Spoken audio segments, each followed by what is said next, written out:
Pink, good morning. Good morning. Thank you so much for being here today. Absolutely, thank you. And I'm going to be talking to you lots about the album in a second because I have got to hear it today and I absolutely love it. They held you down and made you listen. It was a privilege. It was a privilege. But I just wanted to say, to begin with, to thank you really for your VMA speech. Because I think for someone like me who struggled with that type of thing at school, difficulties with gender, with sexuality, for a message like that to go around the world at this time felt really important. Were you surprised by the huge impact that it had? I was sort of, I was using that time to speak to my daughter and any other young person that was feeling that way. And I expected, maybe like, oh, that was cool. She had a good night. That's not what happened. That's it. That's what I was expecting. But honestly, it was so beautiful and also so sad to me. I felt flattered and I also felt really sad because for it to resonate with that many people means that many people are feeling that way. And so Willow is 6 now, right? She is. I keep saying she's 5. She's 6. And did you ask her beforehand? Did you tell her what I you were asked going to her do? permission before if I was allowed to tell a story about her, and she said yeah. And what Rolled her eyes. What did she say to you afterwards? How long till my sleepover? So it sort of went a little bit there. It went a little bit there. She just thinks I'm weird. She thinks my whole life is weird. It's awesome. I guess it is pretty weird. It's weird. And she's just sort of figuring it all out. A couple days later, we were in the shower, because it's the only way I can get her hair clean. And she was standing there, and she was like, do you know what I think about sometimes? And I was like, what now? She said, I think about why am I the person that got to have you as my mom? And I was like, what do you mean? And she's like, well, you're famous. And I was like, yeah, that's a weird concept, isn't it? I was like, maybe we'll wait a year or two to really dig into that one. I was like, just so you know, it's all very, very silly. That's what's coming It's next. all very, very silly. That's coming next. What does it mean to be famous? What does celebrity mean? And of course, you are now a mum of 2. Yes. I mean, kicking off a huge year of work, just a few months really after giving birth. I know. You must be pretty sleepy. Psychopath. Yeah. What made you decide to get back into things so soon? It was time, I guess. It just all just started kind of steamrolling. And then I was on the train and it was just headed out. So There have been a couple of nights where I'm like, I'm not ready for all this. you're good at operating then on not much sleep, Yeah, presumably. I don't sleep very much. I've never slept very much. Now, That's why I say things like I say. And what has really resonated as well over the last couple of weeks is you sharing some of your maybe not so perfect parenting moments. Yes, And- lots of those to be had. There was an exchange between you and one of your friends about babies crying. And this is something I think that all parents think, but probably not That many verbalize. Probably shouldn't say it, actually. But it is tough, isn't it? It is tough when you've got a baby in your arms and they just will not shut up.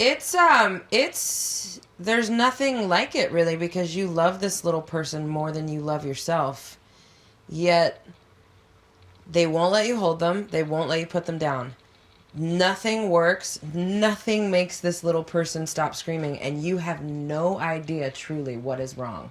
And you're trying to figure it out, and you're fumbling, and my hands were like this. I texted Carrie afterwards because he was out of town, and I was like, I don't think I can do this. And he was like, go downstairs and have a drink. It's your birthday. I was like,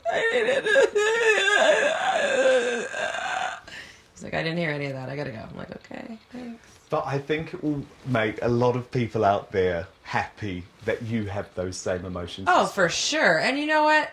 If you can't laugh at situations, then you shouldn't be in them. There were some people that were very offended by that, but I find people I think people wake up offended, so you really don't have to do much. Especially now, I think. Especially with now, social more than media. ever. People are offended. Yeah. Just constantly, and I'm the wrong person.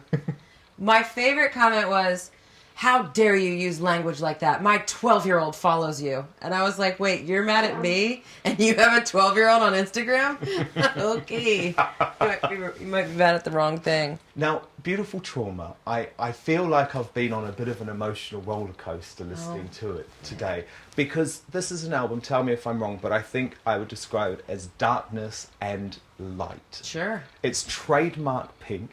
There are exquisite vocals. It's sort of very, very emotional. in certain points. Is that the type of album that you went out to make? I tried to be as honest as I possibly could. I find I'm only as good as I am honest. And I don't know, each album is just what I'm going through at the time. And I have learned that we're all going through the same stuff. So I just try to be as honest as I can. When I'm uncomfortable, that's when I know it's right. 2 tracks that really resonated with me were Whatever You Want and But We Lost It. Yeah. And the message I took from them is that relationships are tough. Yes. And they involve a lot of work to keep right. Yeah, and sometimes you just have to let it go too. Like I agree with you. It's a lot of work. Your relationship with yourself is a lot of work. Your relationship with your family is a lot of work. Your relationship with your spouse or your partner, whatever it is. Yeah, it's a lot of work. But then sometimes you also just have to be like, you know what? We just need to have fun and not talk anymore. Let's just not talk anymore because I hate everything you say.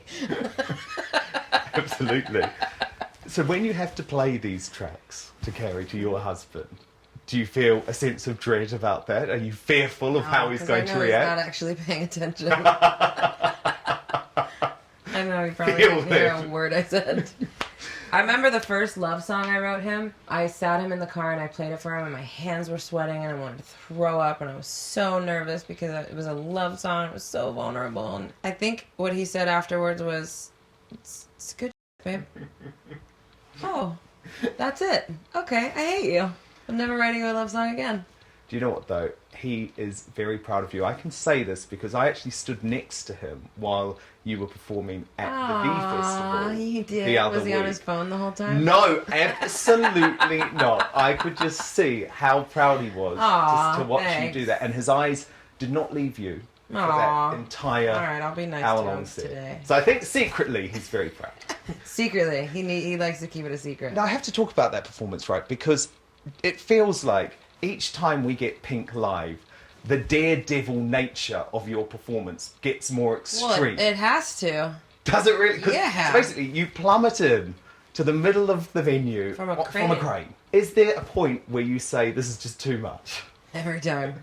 Every time. And then I'm actually terrified of heights. That's why I got into aerials in the first place, is because I didn't want to be a person that was terrified of heights. And then I got on a construction crane and got pulled over the back of a stage. I was like, what are we doing? What are we actually doing? Does this even make sense to be doing? Is this safe? They're like, I mean, we did it a couple times earlier. Okay.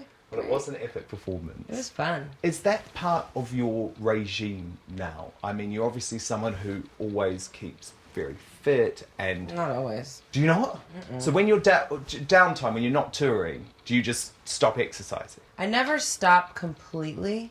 I go on mini strikes. You can't keep up all that all the time. No. I like to feel strong. Yeah. But it's no longer about like a look. It's just it's a feeling. And do you still stick to your mostly vegan diet as well? Or... No. I mean, I'm glad to hear that too. Yeah, I know. No, but you need it for the energy, I think, don't you?